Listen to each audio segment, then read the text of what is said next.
Hello, and welcome, wherever you find yourself right now, perhaps tucked into your bed, or reclining on a quiet couch, with the world held gently at a distance. Allow this moment to simply slow. Tonight, we will step together through a place that has shimmered in stories and paintings for centuries. The Palace of Versailles. We'll glide along polished marble corridors, stand beneath ceilings painted with sun gods and triumphal angels, listen to delicate laughter, echo off mirrors and gilt. But we allow also pause to notice the subtle shadows behind all that gold. Chamber pots hidden behind silk screens, the mingling of rose water and something far earthier. Quiet maids rushing to catch spills before rot set in. This will not be a tale of urgency. We will walk gently, without expectation, letting the rhythm of these old halls draw us along. If your mind begins to wander, that is quite all right. If your eyelids grow heavy, let them close. Versailles will keep unfolding whether you follow each word or simply drift away. So breathe in, slowly, deeply, and sigh it out. Imagine the cool air of a French dawn, and see in the distance a palace beginning to glow like a waking sun. Imagine yourself stepping out of a narrow carriage after hours of rattling through villages and gentle farmland. You stand now at the gates of Versailles. The palace stretches before you in a vast embrace of gold, white stone, and gleaming windows. Hundreds of windows, so perfectly aligned they almost blur into lines of sunlight. Iron gates swirl with intricate leaf designs picked out in gold leaf that catches the early morning. A breeze stirs powdered wigs, sends ribbons fluttering from hats, and carries with it a blend of floral perfume, burning lamp oil, and the faintest sour undertone you can't quite name. All around you, courtiers arrive in bright clusters. Silk skirts rustle over stones, tiny lapdogs bark from velvet baskets, liveried pages hustle past carrying letters sealed with heavy wax. Each person tries to look composed, calm, slightly amused by the pageant, but eyes dart constantly to see who's greeting whom, whose carriage is the finest, whose bow is returned with an extra smile. Now move with them through towering doors. You are swallowed by corridors painted with mythic scenes, chandeliers heavy with crystal pendants, mirrors so large they double the crowds. Candles burn everywhere, dozens on a single stand, their scent mingling with beeswax and the dry coolness of old marble. As you breathe, take in what this air truly holds. Perfumes dabbed on wrists and throats to hide the fact that most here have not bathed in weeks. Bathing was often feared, thought to weaken the body by opening pores to illness. Linen shirts might be changed and vigorously rubbed with scented powders, but flesh beneath went largely untouched by water. The result is a delicate dance of odors, roses, and lavender layered over musk, sweat, last night's spilled wine. The ever-lingering tang from the concealed pot behind the tapestry. Courtiers hold small handkerchiefs soaked in orange blossom, raising them to their lips with practiced nonchalance. We now stand in a vast antechamber, waiting for the king's lever, the royal waking. It is early, not long past dawn, and already the room hums with cautious anticipation. Men stand stiff in embroidered coats that pull across their shoulders. Women fan themselves in gowns heavy with metal threads. Some whisper tiny updates. Which duchess fell ill? Which minister was seen leaving the Queen's door at a questionable hour? Others offer bright compliments that mask their own nervous hopes. Your hands might fidget with laced cuffs. Your mouth grows dry. A single misstep here, forgetting to bow at the right depth, addressing a lady by the wrong courtesy, could mean quiet ruin. The court of Versailles was brilliant, yes, but also hungry in its attention. Eyes watched everything. And beneath these careful exchanges, more practical needs creep in. Versailles did not possess the discreet networks of pipes and drains you might expect for such a masterpiece. A palace that could house thousands had astonishingly few formal latrines. Chamber pots hid behind folding screens painted with pastoral scenes. Servants carried them briskly through side halls, doing their best to avoid spills, though their efforts could not always contain odors that settled into carpets and wall hangings. Some nobles, unwilling to wait, or perhaps too caught up in their own pressing conversations, simply found quiet stairwells or corners of the gardens to relieve themselves. The same hedges that framed careful promenades sometimes sheltered far baser moments. Imagine walking down a side corridor, your shoes clicking lightly on inlaid wood. You turn a corner and catch the faint acidic smell where someone was less discreet, already gone, their dignity preserved only by the quickness of their retreat. Return now to the Hall of Mirrors. Hundreds of candles flare against endless reflections, each spark duplicating until the space seems to glow with its own bright breath. Silk rustles everywhere. Tiny bells on shoe buckles chime faintly with each shift of weight, but it is hot here. Windows are closed against drafts that might disturb wigs or papers. Bodies press close in a tide of brocade and satin, layered with stays and petticoats. Powder dusts the air, flour and starch drifting down like pale pollen. You wipe at your brow and find your glove faintly damp. Somewhere nearby, someone coughs delicately into a lace square. A page pushes by carrying a covered tray from the kitchens, and for a moment the scent of roasting meats mixes with perfume and sweat, a sweet sour thickness that makes you blink. Finally, watch faces around you. Each smile is slightly too careful. Each laugh has a brittle edge. These people rise before dawn to secure their place, stand for hours on marble floors that chill the feet through thin slippers, endure crowded rooms thick with human closeness, all so they might catch the king's eye, earn a nod that could change everything. Some will succeed, many will drift home exhausted, hoping to mask disappointment with a shrug, telling themselves tomorrow's lever might prove kinder. So if you think to yourself that Versailles was all ballrooms and graceful dances, imagine instead this first long day. The way your shoulders grow tense from standing straight so long. The way your throat tightens after hours of polite conversation through stale air. How your temples throb under a wig pinning your hair tight and heavy. Even the brightest chandeliers do not banish every shadow. But for tonight, we'll linger in this gentle contrast. The grandeur and the grime side by side. Imagine a bright spring morning. Carriages roll across the French countryside toward Versailles, wheels creaking through gentle hills dusted with new leaves. Inside one, a girl of just 14 sits stiffly, draped in silks that feel strangely heavy, her hands twist together in her lap, slender fingers working nervously over each other. This is Marie Antoinette, Archduchess of Austria, being delivered to a future she scarcely understands. Her marriage to the French Dauphin was arranged before she was old enough to comprehend alliances or war debts. Now she draws near to Versailles, cheeks faintly flushed with fear, eyes wide under powdered curls. When she finally steps down at the palace gates, dozens of noblemen bow, hundreds of eyes sweep over her, measuring the curve of her shoulders, the set of her chin. Inside, the halls whisper with early gossip. Is she beautiful enough? Clever enough? Will she bear sons quickly? Cement this fragile peace? At first, Versailles dazzles her. Imagine Marie walking the Hall of Mirrors for the first time.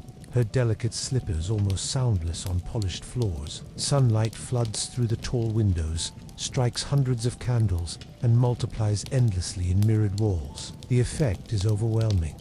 A world built of light and watching reflections. But behind this brilliance lies a maze of ritual. Every small act is governed by strict etiquette. Marie learns how to hold her hands just so when accepting a glass, how deeply to curtsy depending on another's lineage, how to speak to different duchesses without slighting older families. At meals, dozens of courtiers stand and stare simply to watch the queen eat, noting which meats she samples, which wines she favors. Servants hover, replacing plates with an almost breathless urgency. It's a grand theater, and Marie quickly realizes she is the star performer in a role she never auditioned for.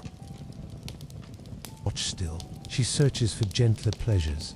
Imagine her at the Petit Trianon, a smaller estate nestled within Versailles' sprawling grounds. Here, she hopes to escape the constant crowd. Picture her wearing a simpler muslin dress, guiding young friends through a garden maze, laughing softly as they brush past damp hedges. She keeps small dairy cows there, tries her hand at pastoral life in carefully curated simplicity. She yearns for an intimacy that court life denies her, to speak freely, to stroll without watches.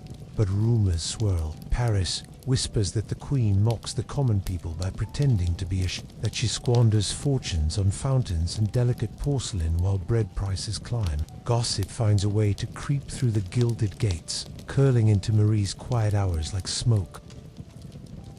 Now imagine years passing. Marie's husband becomes King Louis XVI, a shy, distracted man with little taste for ruling. Together they move through grand ceremonies like wraiths, caught in old obligations. They have children, a moment of triumph.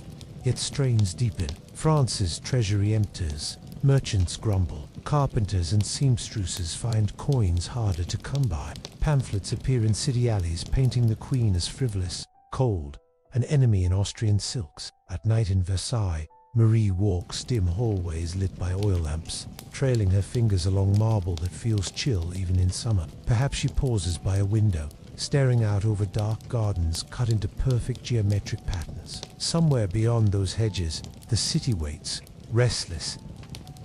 When the revolution breaks, it does not come in thunder, but in a slow, grinding inevitability. Crowds mass outside Versailles, waving pikes crowned with scraps of fabric, shouting for bread. Inside, nobles retreat into salons, voices tight with fear. The king's guards stiffen at their posts, muskets clutched tight. Marie tries to soothe her children, tries to soothe herself. Eventually, the family is taken to Paris. There are desperate attempts to flee. Carriages hurried by moonlight through village squares, but they are recognized, turned back. Marie's eyes in portraits from these final months seem to carry a deeper shadow, as though she no longer tries to hide her worry. Now imagine the soft light of dawn on October 16, 1793. Marie Antoinette stands in a small prison cell, her once glorious gowns replaced by a simple white dress. Her hair, hastily shorn, leaves her neck strangely exposed. Guards come. She meets them with a slow nod, drawing her shoulders up as if wrapping herself in invisible silk. Led to a waiting cart, she rides through streets thick with onlookers. Some jeer, some watch in uneasy silence. The journey is not long. The guillotine waits at the center of a crowded square. Climbing the wooden steps, she apologizes quietly to an executioner whose foot she accidentally treads on. Then she stands very straight, eyes fixed on something far beyond the mob. A moment later, it is over. So ended Marie Antoinette. Once the glittering center of Versailles, endless parties, now reduced to a hushed final courtesy. And when you think of Versailles, with all its painted ceilings and careful salons, remember also this soft truth, that beneath every layer of gold was a young woman hoping simply for calm joys, hoping perhaps for a gentle evening, free of watchers, hoping, in the end, just to be forgiven. The hidden corridors and laborers of Versailles. Imagine now that you turn away from the Hall of Mirrors, from gilded doors flung wide, from perfumes too sweet to breathe for long. Ahead is a modest wooden door, half concealed behind a velvet curtain. Few guests pay it any mind. You slip through, and suddenly the palace changes. The ceiling dips low. Torches bracketed to the walls give only a trembling, partial glow. The marble floors of the salons end here, replaced by rougher flagstones worn hollow by thousands of hurried steps. The air is different, no longer saturated with ambergris or rose water, but thick with more honest scents. Smoke from kitchen hearths, hot bread, damp wool cloaks hung up to dry. A faint draught tugs at your sleeve. Somewhere water drips, echoing along narrow passages. Follow that draught. Soon it carries sharper smells. Roasted meats, leeks, stewing in cream, iron pots, heating wine, spiced with cinnamon. Ahead opens the cavernous palace kitchen. Here, fires burn day and night. Flames crackle under vast spits turning slowly, pushed by boys whose hair is damp from sweat. Copper pots large enough to bathe in bubble with soups so a richer thin skin forms on top. Bakers pull golden loaves from brick ovens, the scent of yeast rising above all else. A cook in a stained apron stands before a wide table, sprinkling handfuls of fresh thyme across split-game hens. His hands move deftly, almost dreamily. This is a dance he has performed every day for years. Behind him, a younger scullion scrubs an endless stack of wooden bowls, water sloshing dark with grease and crumbs. Imagine standing here a while, feeling the gentle assault of warmth after the cooler corridors, the fragrant heaviness that clings to your hair, the faint soreness in your feet from hours on the stone floor. But look closer. Not everyone here is part of the grand pageantry of dining. A little girl kneels by a corner hearth, brushing ashes into a pan to be tossed into the garden heaps later. Her hands are pink with cold where they clutch the handle. Nearby, a boy no older than 12 carries buckets of water, shoulders straining. Drops spill down his back, dampening already threadbare wool. Along one shadowed wall, a rat slips out to seize a crumb, then vanishes into a hole with barely a whisper. No squeals or sudden terror. Rats are simply part of this place, treated as inevitable as the damp or the drafts. Imagine the scullion who later finds tiny droppings near the pantry door, sighs, and fetches a cat to sleep there overnight. Life at Versailles, below the ballrooms, was full of such small, constant battles.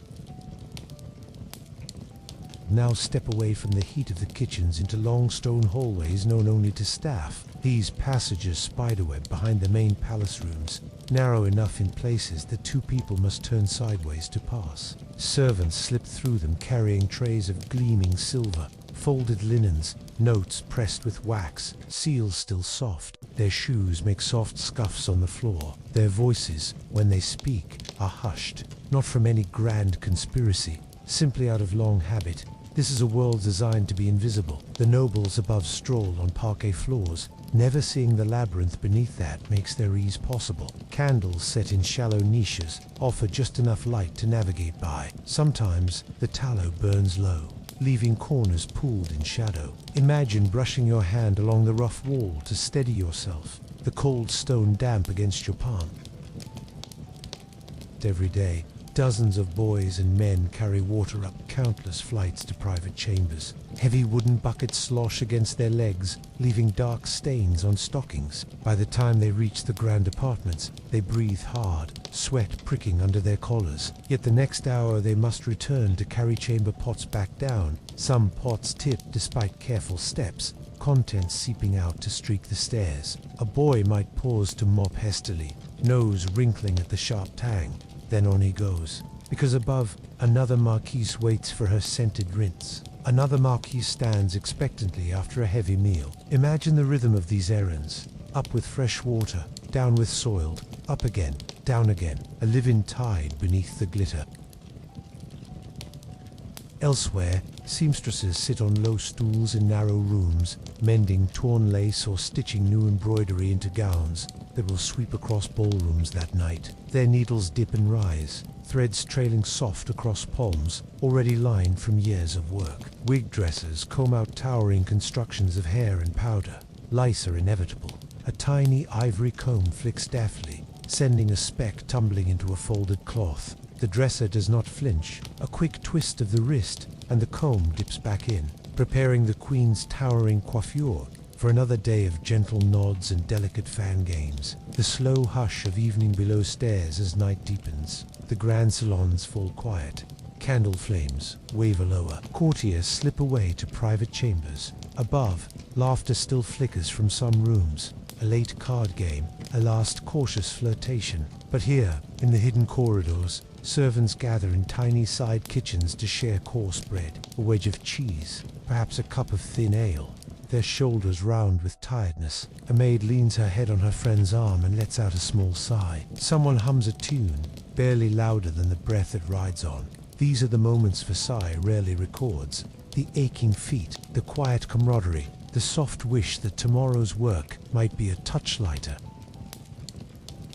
So when you picture Versailles, don't only imagine the chandeliers or the fine waltzes echoing through mirrored halls. Remember also these dark passageways where candles gutter low, where dozens labored without applause. Their world made the glitter above possible. Fresh rushes underfoot, linen crisp and perfumed, roasts born in steaming triumph. And as you breathe now, feel how these small lives flow like gentle currents beneath grand stories, carrying trays, brushing floors, leaving faint imprints on stone that last far longer than any noble's whispered intrigue. Feasting with French nobility, splendor and small shadows.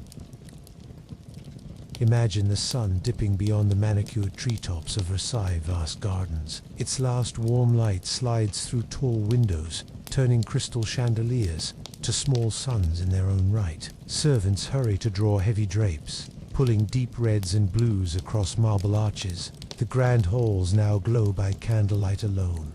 Hundreds, perhaps thousands of tiny flames flickering in calm golden waves. Guests arrive in slow streams. Carriages roll up to wide steps, where liveried footmen stand ready, faces carefully neutral no matter how grand or modest the passenger. Silks rustle, pearls catch, torchlight. Powdered wigs rise in careful towers. Each person pauses at the threshold to smooth a ruffle, adjust a bracelet, breathe in once to steady nerves, because inside waits not only dinner, but an unspoken test of grace.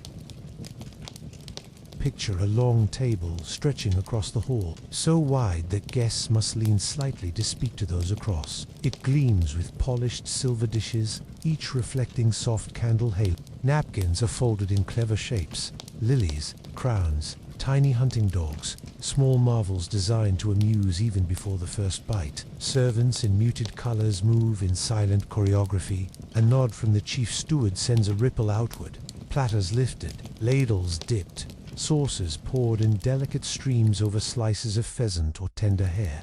A young boy slips between chairs offering slender baskets of warm rolls, his cheeks pink with concentration. At every place rests a small goblet of cool crystal. Into these flows wine brought up that morning from vaulted cellars, where the air still tastes faintly of earth. Imagine lifting such a cup, feeling the chilled glass against your skin, catching a scent of dark berries, cloves, something like distant smoke.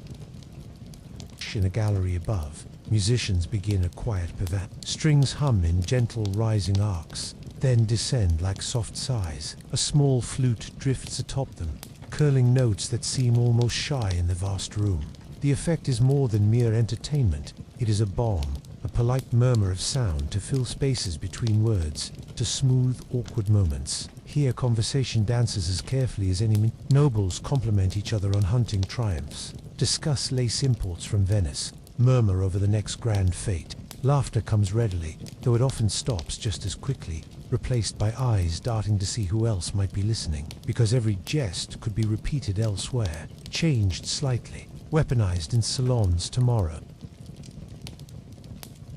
Course after course arrives. Imagine roasted quail dressed in orange slices, platters of sugared almonds dyed pink, tureens of soup that steam gently under silver lids. A jester skips lightly around the head of the table, pausing to tip his cap to a duchess who hides her smile behind a painted fan. Not every appetite is for food. Across the hall, a marquise leans close to a countess, whispering something that draws her eyes bright, then watchful. Hands touch briefly under the table, fingers brushing in soft secrecy. This too is part of Versailles feast. Alliances woven over platters of delicate tarts, silent bargains sealed with shared sweets.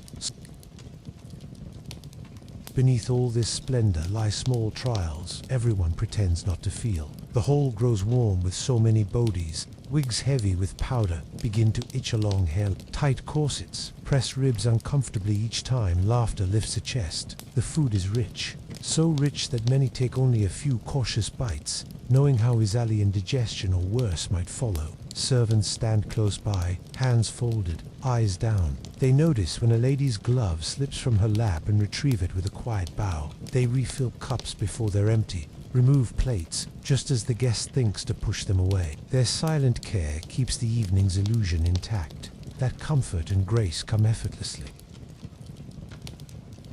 Later, perhaps the feast gives way to a small masquerade. Masks glitter with tiny gems, feathers quiver with every breath. The music changes, a livelier reel that draws couples into slow, circling steps across the marble floor. Here, under candlelight, flirtations bloom a little bolder, promises glimmer with delicate risk. Yet even now, everything is watched. A lady laughs too brightly and someone notes it with a tilt of the head. A baron dances twice with the same widow. Whispers start to twist through the edges of the room, because in Versailles, even pleasure holds a cost, measured in careful nods, invitations extended or withheld tomorrow.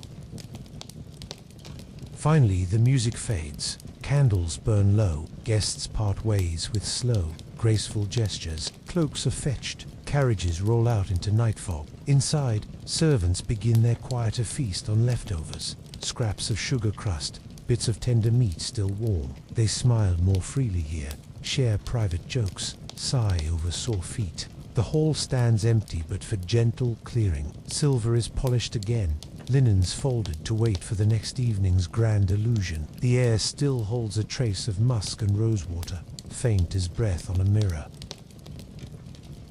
So as you rest now, think of this. Versailles dazzled because so many hands held it aloft. Torchbearers who lit the way down endless corridors. Maids who brushed fine dust from satins. Quiet boys who wiped a marble after wine spilled from careless laughter. The nobles in their pearls and gilt walked carefully too, measuring each smile against fortunes that might rise or fall on a whispered rumor. Here in the hush of your own space, you need none of that. Just slow breaths, cool sheets. The simple comfort of knowing tomorrow brings no court. Let Versailles recede gently, like a bright reflection sinking beneath still water. Imagine Versailles, not under the bright wash of morning, nor crowded with feasts, but dressed for midnight. Long rows of candles burn lower, their flames steady and gentle now, casting fewer dazzling glares and more soft pools of light that seem almost to breathe.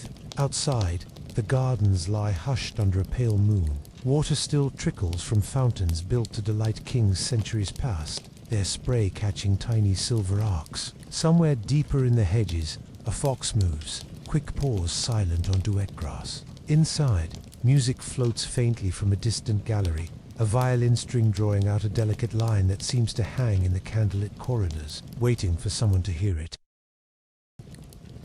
In the smaller salons, nobles gather not in rigid rows, but scattered in relaxed knots. Tonight is a masquerade, and each guest wears a small, clever disguise. Delicate masks edged in gilt, feathers trembling with the faintest breath. Some cover only the eyes, leaving lips free for huffs. Others drape velvet across the cheeks and nose, hiding lines of worry or desire.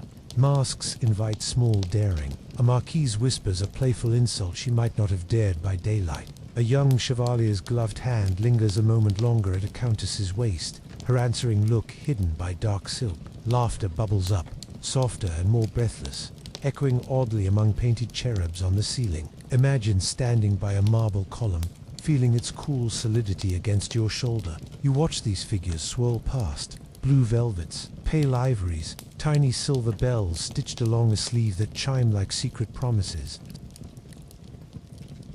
Even here, delight tangles with politics. A masked guest presses a folded note into another's palm. Fingers close quickly around it. The paper vanishes into a lace cuff. Perhaps it is a tender admission, perhaps instructions for a quiet loan to secure a fragile estate, perhaps even a whisper of treason. At Versailles, everything carries weight. Later in the night, two men stand by a sideboard heavy with delicate deserts. They bend close, voices low. A listener might hear only gentle pleasantries about hunting or new tapestries, but their eyes flick quickly toward a distant doorway, then back.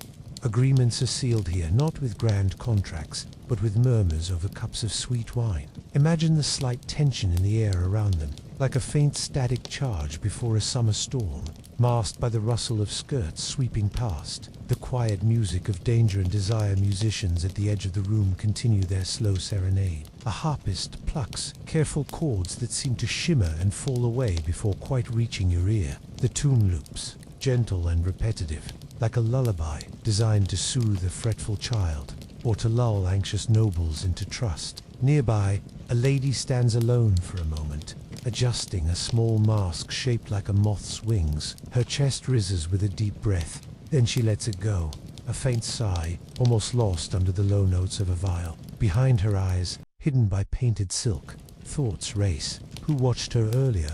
Who did she fail to greet? What rumor might grow tomorrow from a glance that lingered too long?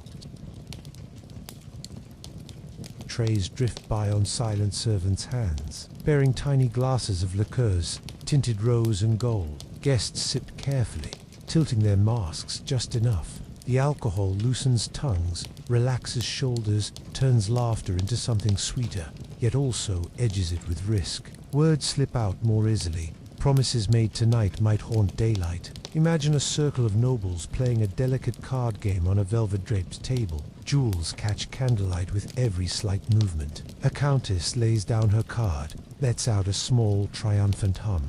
Across from her, a rival smiles tightly. Their eyes meet, Two small storms behind careful fans. Hours drift by. The music grows even softer. Musicians replacing bright dancers with lilting, minor tunes that seem to fold back on themselves. The masquerade thins. Guests slip away in pairs or trios, masks dangling now from fingertips, laughter subdued to tired murmurs. Servants appear at the fringes, moving to clear cups, gather discarded feathers, right chairs knocked slightly askew. A dropped mask lies on the floor, its painted grin staring up from the marble until a careful foot sweeps it into a basket. Imagine lingering here a little longer, leaning against a column. The hall is nearly empty, but you can still feel where the crowd stood. Sense the heat of many bodies, the swirl of perfume, the hidden worries packed behind each fragile disguise. Finally, all that remains is the soft hush of night in an emptied palace. A last candle sputters in its silver sconce, sending up a small thread of smoke. Somewhere deeper in the building, doors close gently, echoes retreating down endless corridors. In the courtyard beyond, a groom leads away the final carriage horse. Hooves clop quietly over stones, still holding a little of the day's warmth. Overhead, the moon shines with patient indifference. Versailles rests again, draped in the same uneasy stillness it wore long before these guests arrived. Masks are set aside until the next evening's games, notes tucked into secret drawers to be read by morning's harsher light. So let this night at Versailles linger just behind your eyes. Tiny bells on sleeves, glances hidden by painted velvet, laughter that meant little and everything at once. Imagine the last strains of the harp drifting through empty salons, until even they fade to silence. With a slow breath, let your shoulders ease. The masquerade will go on tomorrow, but for now, you need nothing more than the quiet around you, the soft rhythm of your own pulse. Let all these masked figures drift gently away, like candle flames snuffed one by one. The morning after Versailles awakens in quiet shadows. Imagine Versailles just before true daylight returns. The last masqueraders have long since departed. Carriages roll down gravel drives hours ago, their wheels echoing faintly off palace walls, until swallowed by the darkness. Now there is a hush, a fragile stillness that feels like the entire building holding its breath. Candle stubs sit in polished holders, their wax pooled and hardened in small, delicate lakes. On a side table, a single goblet stands forgotten, a faint ring of ruby wine marking where it rested. You might almost hear it cooling into silence. In this dim hour, just before dawn slips her pale fingers across the gardens. Versailles belongs not to the nobles who danced and plotted hours before, but to softer things. Dust motes drifting lazily through beams of early torchlight, the faint creak of ancient timbers settling deeper into their long sleep. But life here never truly stops. Down narrow servant corridors, a girl with a heavy braid stirs from her pallet bed. She sits for a moment, hands clasped around her knees, breathing in the chill that always seems to live in these stone passages. Then she risses, smoothing her apron, and begins her quiet rounds. She moves from room to room, checking embers left, banked in small hearths, adding a pinch of dry brush to coax the glow. If flames do not catch, she rubs her hands together, leans close, blows very gently, until tiny orange eyes open and spread into low warmth. All this done without hurry, without sound, careful not to wake sleeping nobles overhead. Elsewhere, a stable boy forks fresh hay into mangers. Horses toss their heads, snort small plumes into lantern-lit air. Their slow chewing is a kind of music that soothes the vast empty yard. And then, at last, the sky begins to lighten, not suddenly, but like a watercolor wash seeping slowly across paper. Gray deepens to soft blue, blue lifts to hesitant gold. High windows catch the first rays and gleam with quiet pride. The fountains in the gardens seem to whisper differently now, where at night their voices were secret, conspiring. By dawn they take on a clarity that rings like laughter just out of reach. Birds, small, clever survivors of so many splendid human dramas, flit through trimmed hedges, hunting dwarfy spiders in the delicate nets they wove overnight. Imagine walking slowly down a long colonnade, marble cool underfoot. The air carries a faint sweetness, damp grass, turned earth, Rose is not yet crushed by too many feet. It is a cleaner breath than any you might take in a crowded salon, and you hold it a moment longer before letting it slip away. Meanwhile, the palace above begins to stir. In grand bedchambers, silk canopies ripple as pages draw them back. A marquise opens sleep-crusted eyes to see a servant laying out stockings and shoes with silent efficiency. A duchess sits on the edge of her bed, waiting as her lady's maid readies hot water scented faintly with rosemary. They face today as they did yesterday, with small practiced sighs, pulling on corsets or buttoning elaborate coats. They glance into polished mirrors, making tiny adjustments to faces still lined from the night's subtle intrigues. Each wonders which rumor might meet them at breakfast, whose fortunes have shifted a fraction in a long, delicate game that never truly pauses here.